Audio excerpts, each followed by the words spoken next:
Autosport 2024 at the NEC. It's been a cracking show, and I'm delighted to have bumped into Colin Turkington. Colin, good to see you.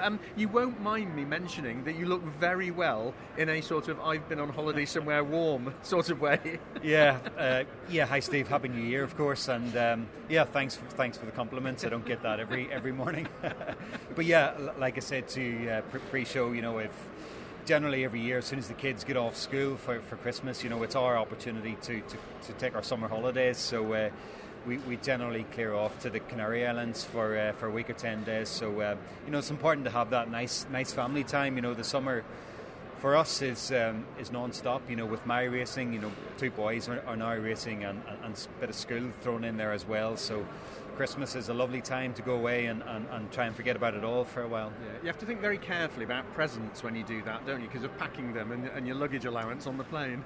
Thankfully, we don't have to think about presents at all now, given the age of my 2 boys. The present is going on holidays. So there's always this year we did a Secret Santa, so I only had to buy 1 gift.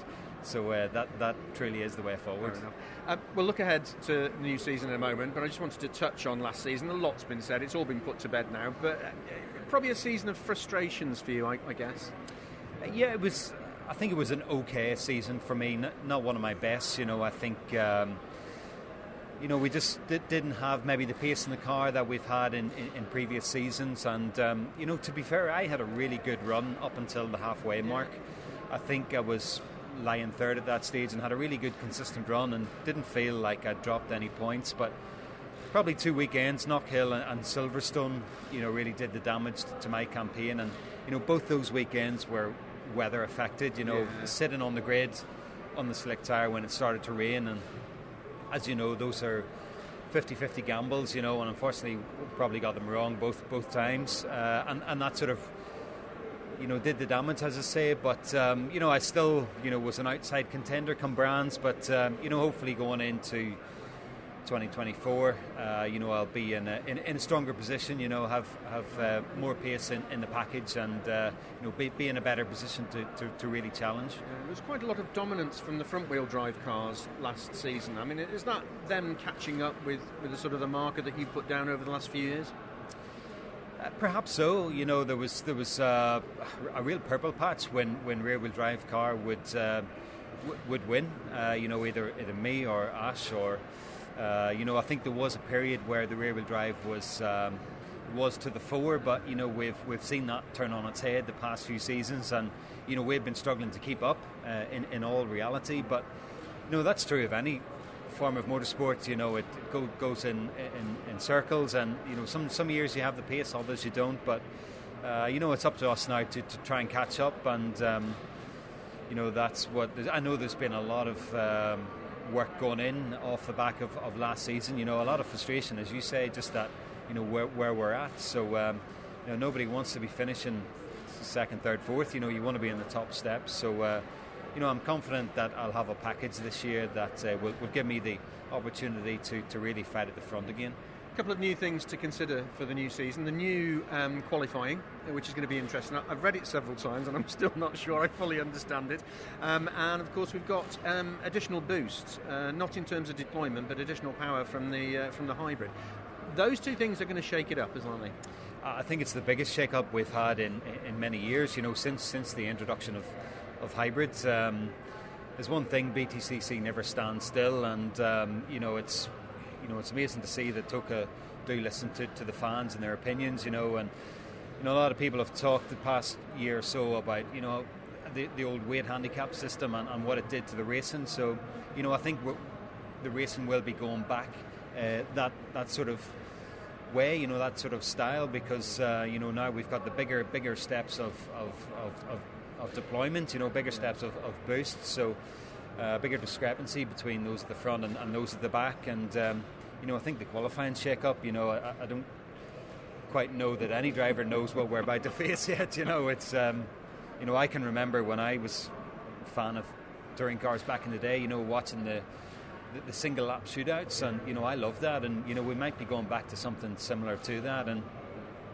I think qualifying this year could either sort of go for you or go against you, and potentially I think you could get a really tough group based on where you finish FP2, you get a really tough Q1 or maybe a slightly easier one, and what happens if it rains for Q2, not Q1. So a lot of question marks, and we probably don't have the answers until we go through the motions, but I think it's going to be a lot more exciting on a Saturday. It's a lot more for fans to consume. The extra power from the hybrid is arguably going to change how that hybrid is used. I mean, this season a lot of people have been using it defensively, but now there's a real opportunity to use it in a sort of push to pass type opportunity.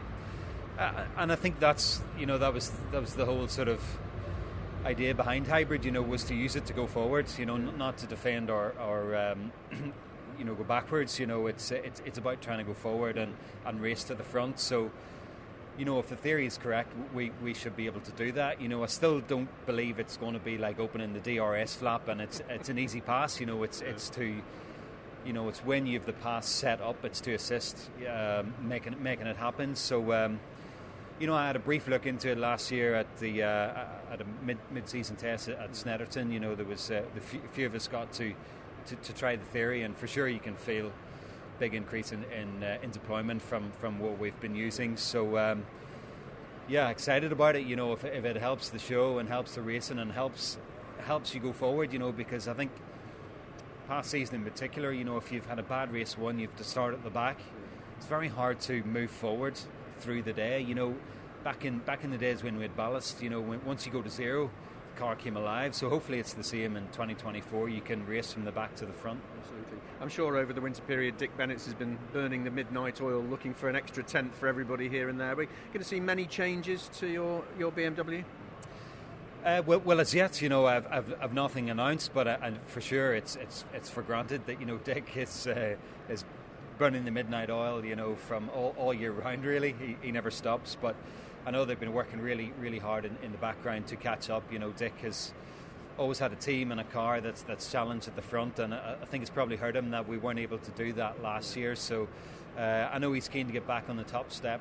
So are BMW. So there's been a big push this winter to catch up. So I think we have a lot to look forward to in that respect. You mentioned earlier family are racing now. Of course, your boys are behind the wheel. How's that going? And are you a classic parent biting your nails on a trackside?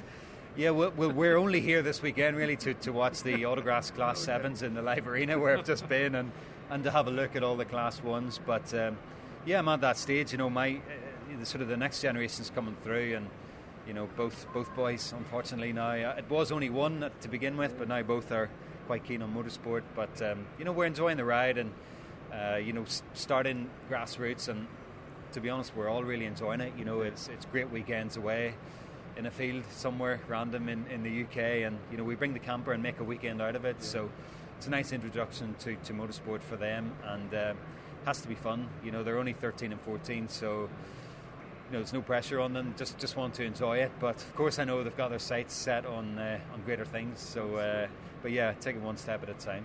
Really good to see you, Colin. I look forward to the season. Enjoy the build up to it. Thank you, Steve. Brilliant.